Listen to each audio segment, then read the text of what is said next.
Hey everybody, this is Abby from Realistic Kitchen and Gardens. Today is October 26th. It is a couple days after our first actual frost of the year. Our original estimated first frost date was October 10th, so we're running a little bit behind this year weather-wise. And of course it's 70 degrees today, so whatever works, right? Here we're looking at the raised metal garden bed I have right by my patio. I have some stray cilantro sprouted up. I guess I didn't sow it quite as neatly as I thought. I did plant some lettuce. This is, I thought it was Buckley, which is a red oak leaf lettuce, but no, I didn't plant Buckley. I planted that free seed that I got from Baker Creek, which is some play on ice. It's like a leaf lettuce, like a small heading leaf lettuce, but it's green and it's very cold tolerant. So I sprinkled a few seeds here and there. I think it's supposed to be something like probably 8 inches apart. And I did that all along here. Again, a couple random cilantro babies. Cilantro is very cold tolerant. And I thought I also planted some dill. This might be one of the baby dills.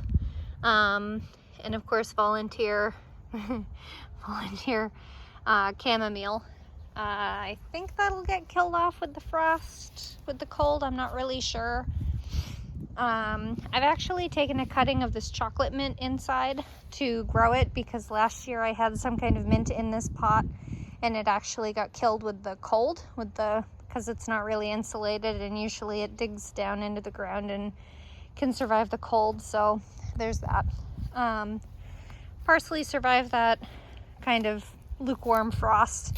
It wasn't bothered at all. I feel like this section right here where my patio is and all that is almost like warm enough to not be bothered with frost. The only thing that really got bothered by frost with visible damage was this nasturtium, and you know, these crappy looking gray wilty bits. This is cold damage, which is fine. I didn't expect nasturtium to last through. It's certainly a summer plant. Actually the lemongrass, maybe these dark pieces of the leaves. Oh yeah, this is cold damage. I haven't even come to look at this. But if I wanted to harvest any lemongrass, it would be these stalks, which are quite small for lemongrass, all things considered. I might. These aren't too bad. This one's, you know, maybe thick as a penny. Lemon balm didn't really seem to care. Good King Henry certainly wouldn't care. Calendula doesn't care. Right, Leo? Calendula doesn't care. Here's our method of trying to keep this thing from freezing. This is like a wire coil that we wrapped around the bucket and the water. God, you guys get these things so messy. I cleaned these yesterday, the cups. Those are pressure cups, so they hit it and it refills. It worked pretty decently. At least the water didn't freeze in the PVC, but the water will freeze in the cup if it's cold enough. But anyway, onto the garden. A couple of my garlics have come up, along with, you know, a bunch of other volunteers. Let me see if I can see one as we walk along. It just looks like a thick grass sprout. I know one of the last varieties did sprout. And that, you know, the tags, gosh darn, yarrow, my nemesis.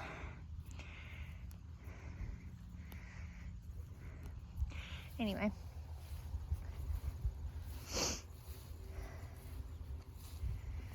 Looking for some of the, that was me pulling out, where is it? That was me pulling out something.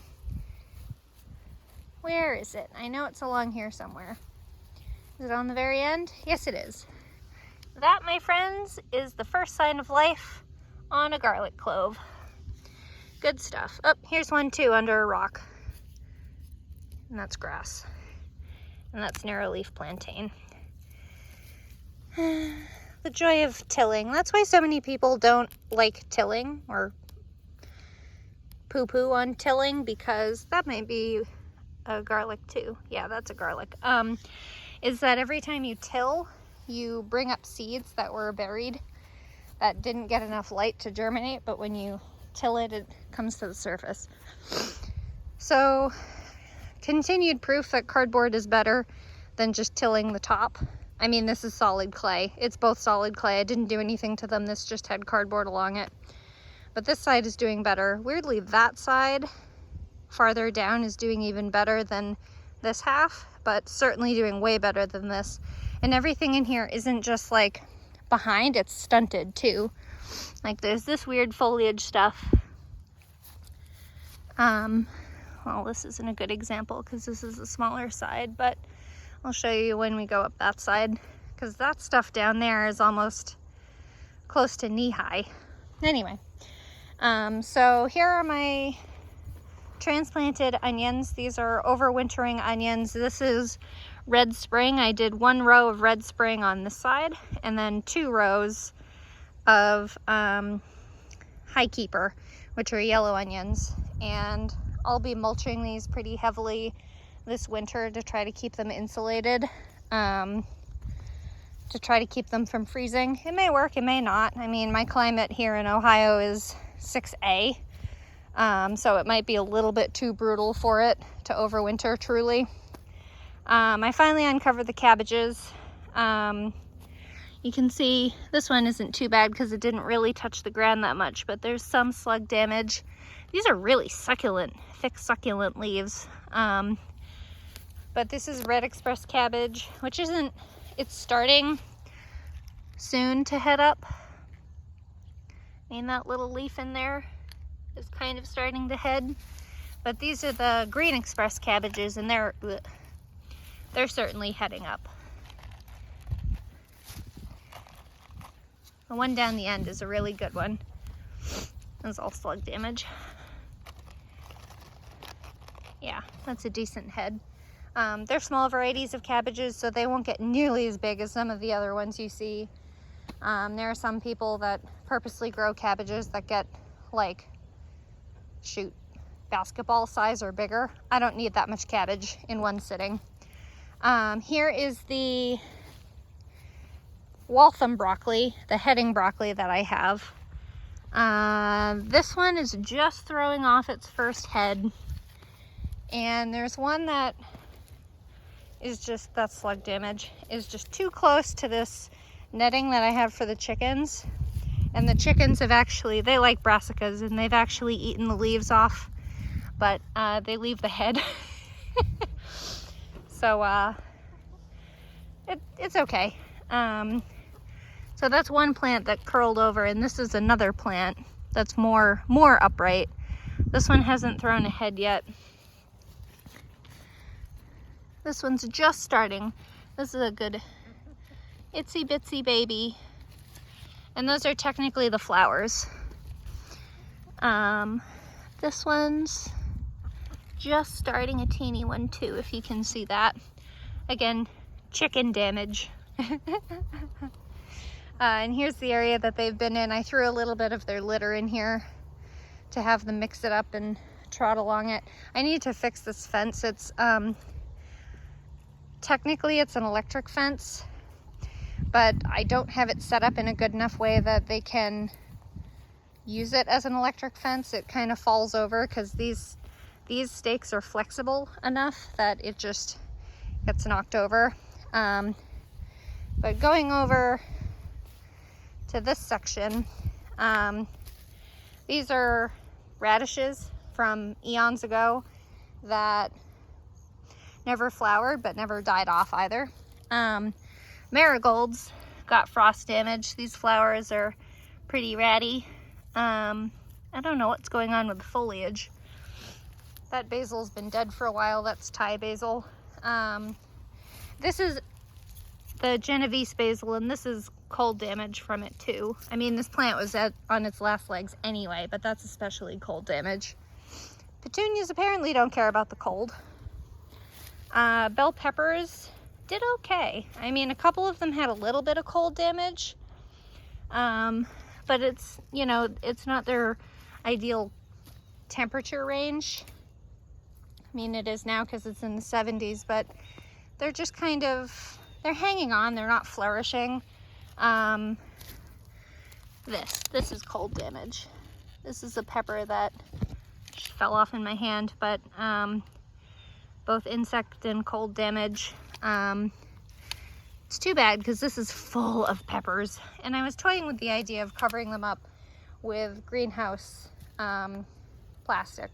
This whole arch, covering the whole arch in greenhouse plastic and kind of having a mini greenhouse, but the temperature is fluctuating too much still for me to commit to that. I mean, these things in here would bake alive if I had it on already.